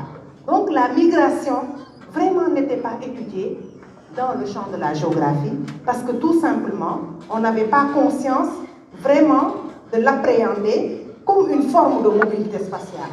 Parce que vu comme ça, la mobilité s'est toujours imposée dans l'étude géographique. Mais nous, c'était plus la mobilité quotidienne. On étudiait la mobilité à l'échelle de la mobilité résidentielle, etc., les mobilités à Dakar. Mais la migration internationale ou bien la migration interne, ça n'avait pas intéressé vraiment les gens. Alors qu'aujourd'hui, on ne peut pas, par exemple, dans la science géographique, on se rend compte de plus en plus que la migration internationale prend une place de choix. Et je vous avais expliqué tantôt qu'on est en train cette année, c'est la première année qu'on met en place un master en migration qui s'appelle le Master MIRI et que la première promotion démarre cette année au département de géographie. Mais avant, il y avait des mémoires sur la migration, ça on ne nie pas. Il y avait déjà les gens qui s'intéressaient au parcours MIRI, il y avait un petit parcours, mais il n'y avait pas de master. Mais c'est pour vous dire que la migration prend de plus en plus une place importante dans nos vies. Parce qu'aujourd'hui, regardez-le, dans chaque famille à Dakar, au moins un migrant est parti. il y a au moins un membre de la famille qui est parti. Ça peut être un membre proche, ça peut être un membre lointain. Mais on est tous concernés par la migration, de près ou de loin. Donc c'est un enjeu de société qu'il faut étudier. Et la migration, quand même, comme on l'a dit, change nos rapports au territoire. La mobilité, mais également la migration change nos rapports au territoire. On va le voir tout à l'heure. Parce qu'un migrant qui est parti dans une famille, ça change même la restructuration de la famille. Ça pose des questions, par exemple des questions d'organisation familiale, des questions de gestion également de la famille. Beaucoup d'enjeux sociétaux qu'on ne mesure pas l'importance. L'envoi, par exemple, aujourd'hui des diasporas sénégalaises. L'envoi de fonds, on va dire, ce qu'on appelle les remittances en anglais, c'est-à-dire les envois d'argent que les diasporas font aujourd'hui, les Sénégalais. Ça a changé également la donne dans beaucoup de familles sénégalaises. Que ce soit si vous voyez aujourd'hui, même en termes d'aménagement du territoire, quand vous allez dans la région de Louga, vous voyez en termes d'aménagement comment cet argent-là a changé le paysage urbain de Louga. Même à Touba, vous le voyez dans des investissements. Ce n'est pas seulement la diaspora mouride à Touba, il y a également nos enjeux de libérer, etc. Mais on voit que la diaspora mouride a joué un rôle important, d'accord, dans la mise en place de l'hôpital, dans beaucoup de choses et de choses. Bon, aussi sous la gouverneur Khalif, bien sûr. D'accord? Mais il y a beaucoup de choses qui se passent dans le paysage urbain, jusqu'aux politiques publiques. Aujourd'hui, on l'a vu. Par exemple, le Sénégal a été obligé, et là c'est un plaidoyer que je porte, malheureusement, on n'a pas de ministère de l'immigration, mais on a quand même dédié, par exemple, l'intégration régionale, on parle du ministère de l'intégration régionale, mais également du ministère des Sénégalais de l'extérieur. C'est un ministère, c'est un secrétariat d'État, mais ça donne un visage, un ton pour vous dire que la migration maintenant est un enjeu de société, d'accord, qui se pose à nos vies. Donc là, c'est un exemple, l'apport des diasporas. Il y a autre chose également. Par exemple, ce qu'on appelle le belgrain. Par exemple, beaucoup de gens qui partent aujourd'hui. Beaucoup d'étudiants, beaucoup de formés qui partent, beaucoup d'habitants qualifiés qui quittent les lieux pour aller s'installer dans d'autres lieux. D'accord? Si on prend au niveau du Sénégal, beaucoup de forces vives, ça joue également dans l'agriculture. Par exemple, aujourd'hui, par rapport à la migration interne, il y a beaucoup de zones aujourd'hui désertiques au Sénégal. Ils ont quitté des régions, des pans entiers de l'agriculture pour venir s'installer en ville. Mais ça joue, ça pose des enjeux d'aménagement. Ça pose des enjeux d'aménagement. La migration interne au Sénégal pose des enjeux d'aménagement énormes. Et surtout dans certains secteurs, par exemple dans l'agriculture, la perte de bras. Beaucoup de jeunes également qui quittent ces régions-là parce qu'ils n'ont pas d'organisation, parce que l'agriculture ne rapporte pas, pour venir s'installer en ville à la recherche de meilleures opportunités. Et on se rend compte que la ville n'est qu'un tremplin pour passer vers la migration internationale. Donc c'est un vrai enjeu de société qui se pose et qui demande d'être étudié, parce que ça pose des questions d'aménagement du territoire, ça pose des questions aussi d'enjeux financiers. Par exemple, l'apport des migrants par exemple, dans les familles, qu'est-ce que ça fait, qu'est-ce que ça déstructure, etc., etc. D'accord, mais également le retour des migrants, le retour de la diaspora. Comment organiser ce retour-là? Est-ce que c'est des transferts de compétences ou pas? D'accord? Comment ce retour-là se manifeste dans nos sociétés? Est-ce que ces gens-là arrivent à s'intégrer, à pouvoir développer un auto-entrepreneuriat? Parce que si vous le voyez, même aujourd'hui, il y a beaucoup de migrants qui sont retournés, qui sont là, mais qui investissent dans d'autres lieux. Par exemple, nous, on a fait une étude qui s'appelle Circus, circulation internationale entre la France et au Sénégal. En fait, nous, on a étudié, avec Pape Saho, on a étudié la présence française à Saly. D'accord? La présence des étrangers, ce n'est pas français seulement, des étrangers à Saly. Mais on s'est rendu compte que dans le lot des Français, il y avait une partie importante de la diaspora sénégalaise qui était revenue, qui étaient des Français, qui étaient considérés comme des Français parce qu'ils avaient la nationalité, parce qu'on était sur le critère de la nationalité. Mais c'était des Sénégalais qui ont acquis la nationalité, mais qui sont venus s'installer à Saly et investir aussi bien dans l'hôtellerie, dans les agences de voyage, dans le commerce, mais également dans l'immobilier. Donc, pour vous dire que aussi, ça a amené une recomposition de la ville de Saly même. Donc, tout ça pour vous dire que ces enjeux de migration-là jouent dans nos sociétés. Je vous donne un autre exemple. Et là, je m'arrête pour les exemples. Aujourd'hui, on ne le prend pas en compte. Parce qu'on a vu que la migration, l'immigration au Sénégal n'est pas très bien étudiée.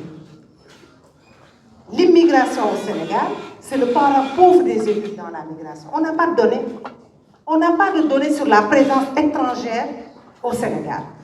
Par exemple, si vous voyez Diamniadio, on a fait une enquête exploratoire sur Diamniadio. On s'est rendu compte qu'il y a beaucoup de Sierra Leone qui travaillent dans les chantiers de construction à Diamniadio. C'est eux qui construisent des immeubles.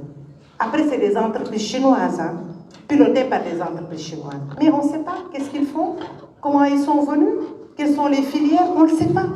Alors qu'il y a une forte présence. Aujourd'hui, si vous allez dans le Sine Saloum, vous verrez qu'il y a des pans entiers de terres qui sont achetés par des Espagnols, qui viennent s'installer, qui s'investissent dans l'agriculture biologique, mais on n'est pas au courant. Si vous allez juste à côté là, vers les Niayes, vers le marché de Tapé derrière, là où il y a le grand hangar de Aziz Ndiaye là, vous verrez qu'à côté il y a beaucoup d'Indiens qui vendent des carreaux, une population importante d'Indiens qui sont installés, mais on n'a pas de données. Si vous allez à Sébikotane, tout le marché de recyclage de ferraille est aujourd'hui assuré par une forte communauté indienne, mais on n'a pas de données chinoises. Vous voyez ce que je veux dire? Vous allez à Saly, vous allez à Gaparo, vous allez à Guéry, vous allez à Somone. Il n'y a que des étrangers qui sont installés, des Français, des Belges qui sont installés, mais également des Nigériens qui sont installés. Aujourd'hui, on n'a pas de données là-dessus, on ne sait pas. Et pourtant, ça pose des enjeux d'aménagement, mais aussi d'insertion de la population. On n'a pas de données là-dessus. Et pourtant, ces gens-là participent plus ou moins à un processus de développement ou pas du Sénégal. Donc, vous comprenez la place de l'étude des migrations aujourd'hui dans ce pays-là. Je vous donne un autre exemple aussi, parce qu'il y en a plusieurs, je peux citer des centaines, on ne va pas s'arrêter.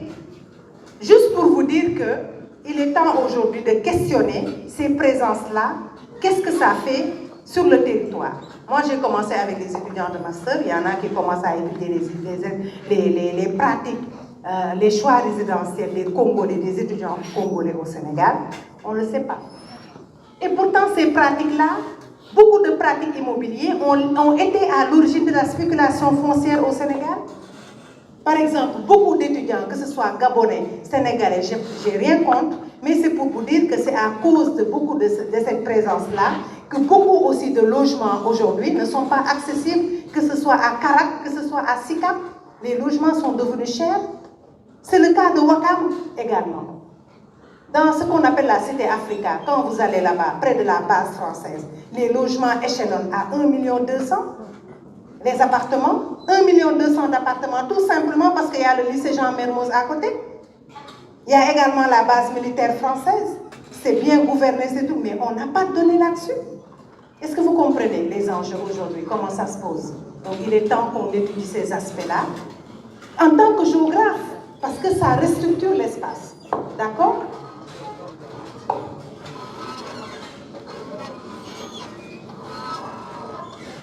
Donc,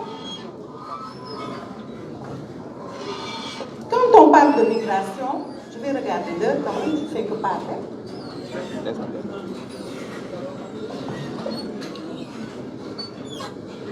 Donc tout ça pour vous dire que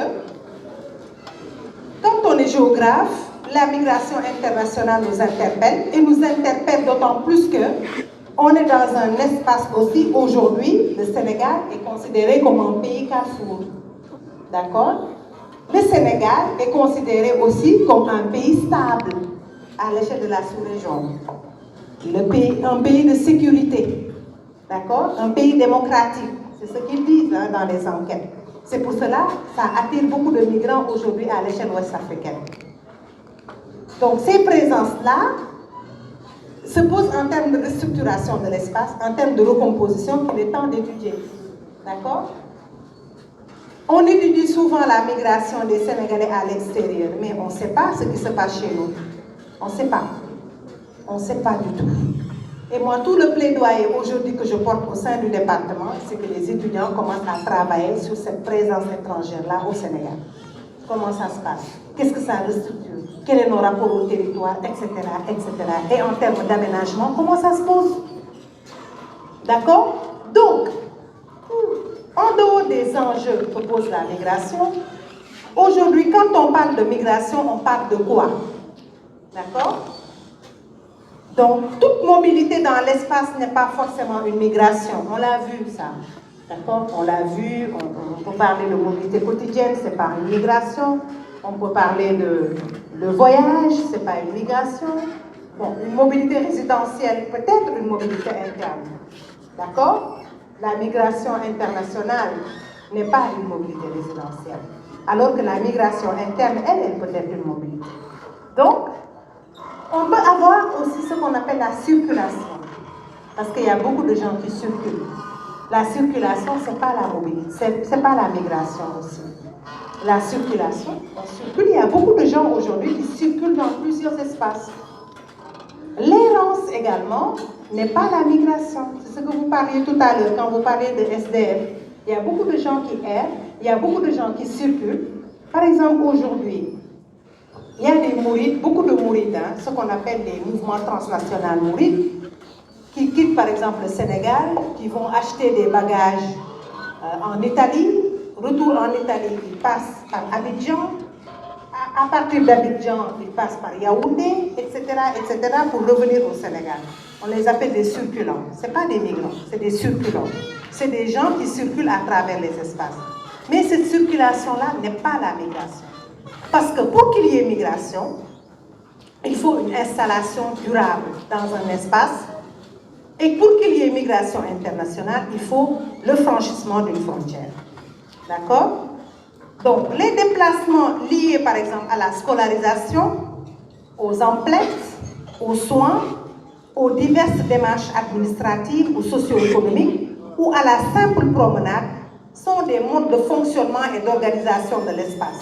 Ils ne sont qu'une forme particulière de va-et-vient entre lieux de résidence et d'autres lieux. Donc, ce ne sont pas des migrations. Par exemple, quand vous allez faire vos courses, c'est des mobilités.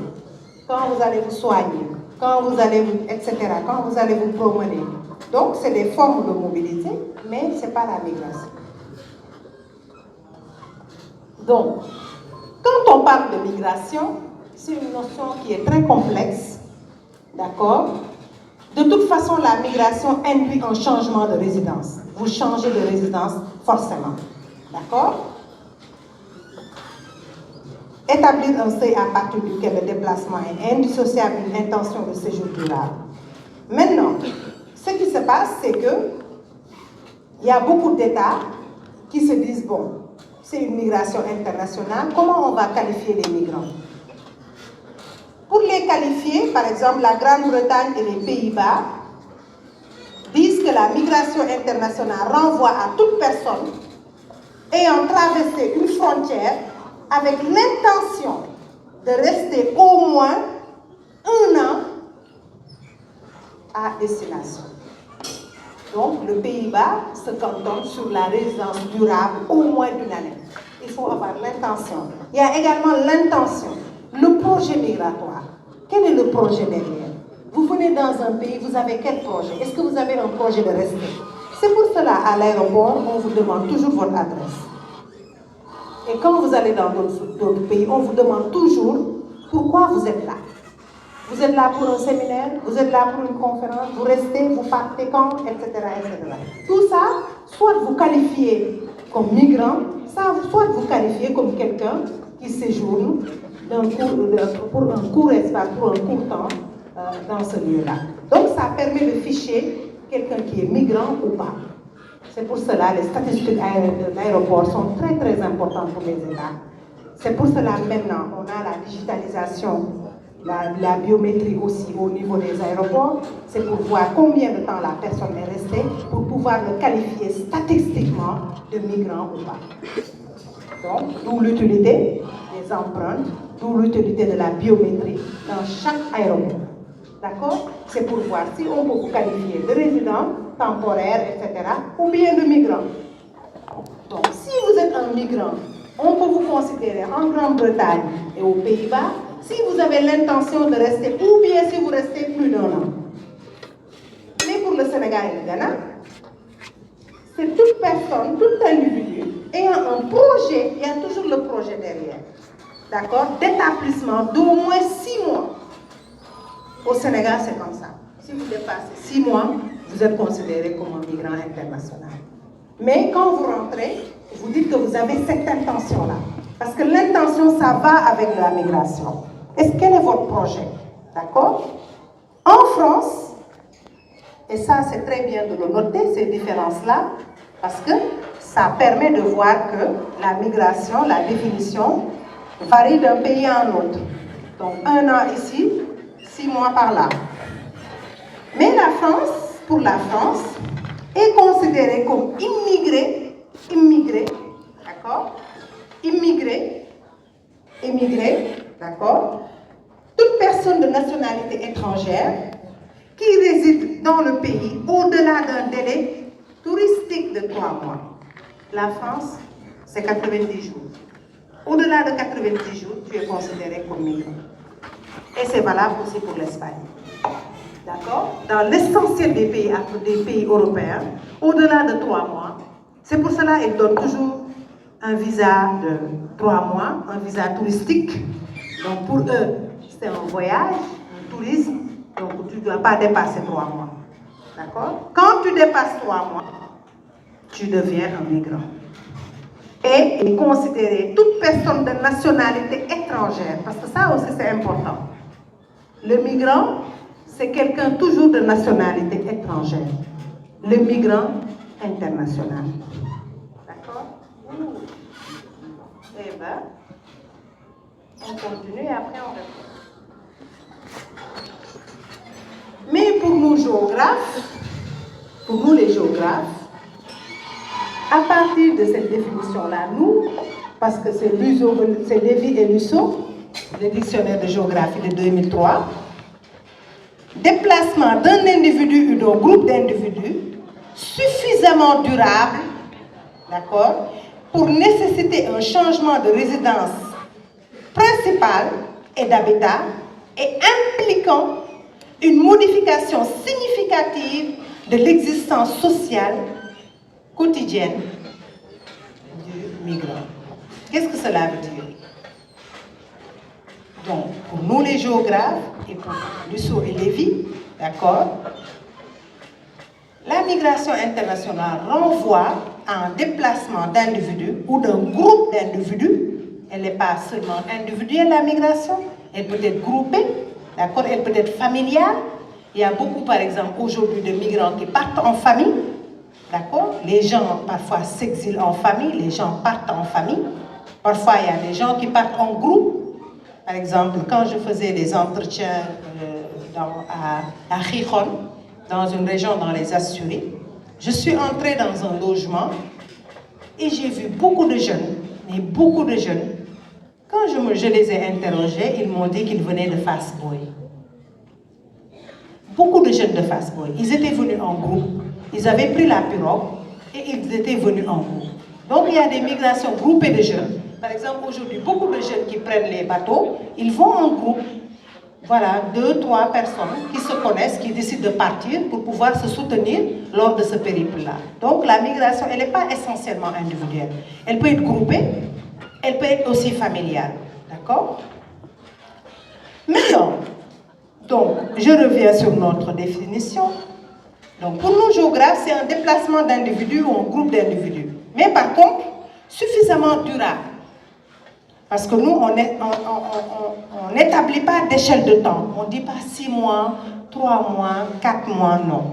Pour les géographes, ce déplacement-là est suffisamment durable et la suite est plus importante pour nécessiter un changement de résidence principale. Donc, il y a forcément une mobilité résidentielle dans la migration, mais également d'habitat. Mais ça implique aussi une modification significative de l'existence sociale quotidienne du migrant. Qu'est-ce que cela veut dire? Qu'est-ce que cela veut dire? que ça nécessite quand même une modification significative, vraiment, de l'existence sociale de l'individu. Qu'est-ce que ça veut dire? Pour qu'il y ait migration, il faut qu'il y ait une modification significative de l'existence sociale de l'individu. Qu'est-ce que vous entendez par là? Qu'est-ce que vous entendez par là? Quand on vous parle de modification significative. Oui? Changement d'identité. On ne change pas d'identité. Hein? Ça peut être modifié, ça peut être comme je vous... Voilà. Les appartenances. Oui, oui, oui. Oui. Parce que, en fait, la migration, ce n'est pas comme la mobilité simple. Parce que ça nous amène sur le territoire de l'autre. Et quand on va sur le territoire de l'autre, on a notre sacerdoce en venant là-bas. Qu'est-ce que le sacerdoce? C'est-à-dire, on a nos bagages culturels, on a nos bagages intellectuels, on a nos bagages familiaux, on a nos représentations, on a nos cultures. Le migrant va avec tout ça dans un espace étranger. D'accord? Quand je vais sur le territoire de l'autre, je ne viens pas tout comme ça. Je viens avec un lot d'appartenance. J'appartiens, je suis le fils d'eux. J'appartiens à une famille telle. J'ai été éduqué comme ça. J'ai des valeurs comme ça. D'accord? Je suis musulman. D'accord? Je suis chrétien. D'accord? Je viens avec tout ce bagage-là dans un pays étranger. Et dans ce pays-là, c'est un pays où il y a d'autres représentations. Parfois, il y a une autre nationalité, il y a une autre religion, d'accord? Il y a une autre manière de faire, il y a d'autres croyances, d'accord? Il y a d'autres façons de faire, il y a d'autres aménagements. Donc forcément, quand j'amène ça dans un autre espace, ça crée ce qu'on appelle un frottement. D'accord? Donc la migration est forcément un frottement. On se frotte à quelque chose d'étranger. C'est ce qu'on dit que la migration pose la question de l'altérité. Qu'est-ce que ça veut dire l'altérité? L'altérité, c'est l'autre, l'alter ego. D'accord? L'autre. Ça pose la question de l'altérité. Mon alter ego, c'est différent de l'alter. L'alter, c'est l'étranger, c'est l'autre. D'accord? Quand je vais sur le territoire de l'autre, avec d'autres représentations, il y a forcément un frottement. Donc, la migration amène à une modification quand même significative de l'existence de l'être humain, tout simplement parce que tu vas dans un autre lieu avec d'autres représentations, avec d'autres perceptions, avec d'autres représentations culturelles qui n'est pas forcément le vôtre. D'accord? Donc on voyage avec tout ça. Donc qui dit ça, dit quand même, ça pose la question de l'étrangérité, de l'altérité. Et ce n'est pas quelque chose de simple. La migration, elle n'est pas lisse, comme on dit. Il y a toujours des frottements, il y a des moments de doute, il y a des douleurs, il y a des frictions, il y a des contraintes. La migration se pose en termes de contraintes, parce qu'on va dans le territoire de l'autre. Et quand on va dans le territoire de l'autre, forcément, ça amène une modification significative de l'existence de l'humain. C'est tout cela veut dire. Ça veut dire juste ça. Donc pour nous géographes, on ne passe pas les frontières comme ça. Parce que même pour le migrant, quand il franchit une frontière, il ne franchit pas de manière lisse. Par exemple, ne serait-ce que pour quitter le Sénégal pour aller en France, vous le savez tous. D'ailleurs, il faut demander le visa, il faut appeler, je ne sais pas moi, il faut passer peut-être par Campus France, etc. Il y a toute une procédure déjà pour acquérir un visa. Donc ça, c'est juste l'échelle. Il faut également de l'argent, il faut de l'autre côté un hébergement, etc. Vous êtes hébergé, vous allez dans ce territoire-là. Mais une fois dans ce territoire-là, aussi, ce n'est pas simple. Vous venez, il y a d'autres codes culturels, il y a d'autres aménagements de l'espace. Comment faire pour vous retrouver? Il y a même parfois la barrière de la langue. Comment surmonter cette barrière-là? Comment également comprendre le code de l'autre? Parce qu'il y a des codes culturels qui diffèrent complètement des nôtres. Comment également être aussi dans un espace contraignant où vous n'avez pas les mêmes représentations, ne serait-ce que religieuses. D'accord? Vous allez dans un espace où, par exemple, l'homosexualité est ouverte. Donc vous n'avez pas ces représentations-là. Vous venez, il y a des frottements. Donc ça induit nécessairement une modification de l'existence. Parce que vous n'êtes plus le même, vous êtes dans un espace contraignant. Donc la migration Elle n'est pas forcément lisse. Vous ne passez pas les territoires comme ça, vous ne circulez pas. C'est pour cela que la migration internationale n'est pas la circulation. D'accord? La migration internationale, c'est en termes d'enjeux. Il y a des enjeux de passage. Donc tout ça pour dire que pour nous géographes, tout ça nous intéresse. C'est pour cela que je reviens tantôt pour vous dire que il faut qu'on étudie la migration ici en disant que quelles sont les filières, quels sont vraiment les réseaux, etc.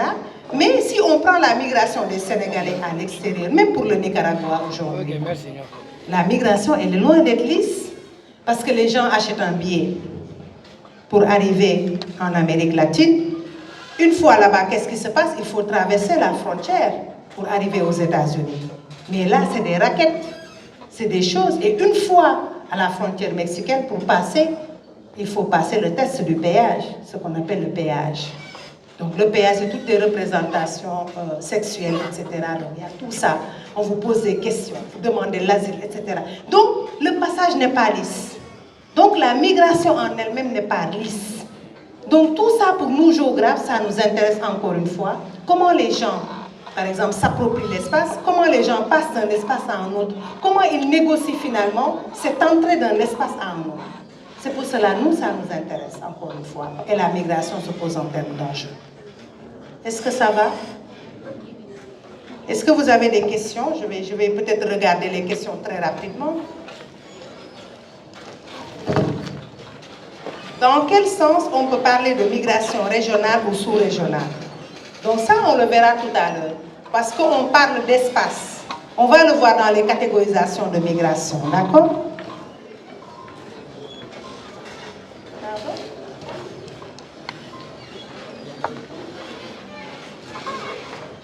Quelle est la différence entre la migration interne et l'exode rural? En fait, la migration interne, c'est une forme d'exode rural. Hein? L'exode rural, on quitte un espace pour aller dans un autre, mais de manière massive. C'est juste la différence. L'exode, on quitte, mais on quitte de manière massive. Quand on parle d'exode rural, on parle vraiment de gens qui quittent de manière massive. D'accord? Alors que la migration interne, elle peut être individuelle. Mais quand on parle d'exode, on quitte de manière massive. On termine juste les questions. Les locataires ne sont-ils pas des SDF en changeant tout le temps de domicile? C'est quel type de mobilité? Donc quand on parle de locataire, donc on quitte un domicile pour aller dans un autre domicile. D'accord? C'est la mobilité. Donc c'est la mobilité résidentielle. Mais les SDF, ils n'ont pas de domicile. Alors que le locataire, il peut quitter un domicile pour aller dans un autre domicile.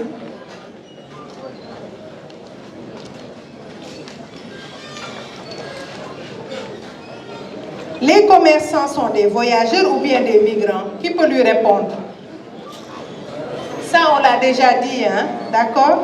Donc, les migrants, les commerçants, c'est différent des migrants. La migration internationale est complexe. Existe-t-il une migration virtuelle? Ça, on reviendra là-dessus. Migration virtuelle. On se déplace dans l'espace géographique, d'accord? On ne se déplace pas virtuellement, mais de plus en plus, il y a une mobilité virtuelle. De plus en plus, une mobilité virtuelle. Mais ce qui nous intéresse, nous, c'est vraiment la mobilité dans l'espace géographique. Écoutez s'il vous plaît. Quel est l'impact des politiques gouvernementales sur les flux migratoires au niveau national et international? Ça, c'est pour le 3e cours. Hein? On va voir tout ça.